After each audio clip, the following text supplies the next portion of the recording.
thing that makes it difficult is the story that it's attached to. It's actually not the stressful event or what that person said or that you lost your job.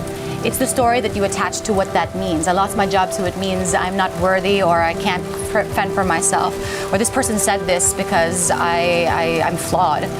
It's the story we attach to it, but we have the power with mindfulness, as we're learning, to rewrite that story for ourselves and respond out of intention rather than reacting out of impulse, fear, or habit. It's time to write our fears and put it in a hat. When we share our fears, we discover that in fact, we are not alone.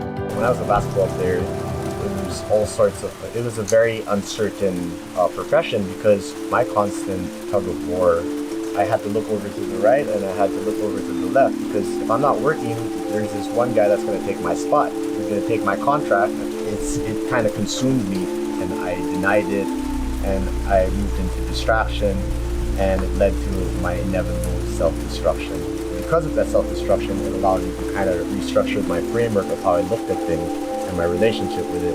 And I welcome the uncertainty now. I welcome it. It's not like I'm not afraid of it, but I welcome it because that's where the juice is. That's where the treasure is. You know, the treasure you seek are in the things that you don't want to acquire, because that's where your boundaries lie.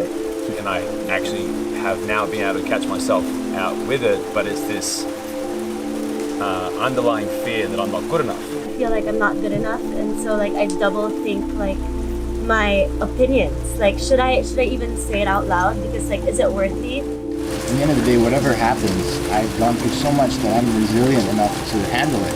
So like, what are you really afraid of? There's actually nothing except fear itself. And then to try and counter that, we just have to, like, we made this phrase of like, that's just fear, and that's okay. Like, to treat it with compassion and to understand that yes, I might have this empathy right here.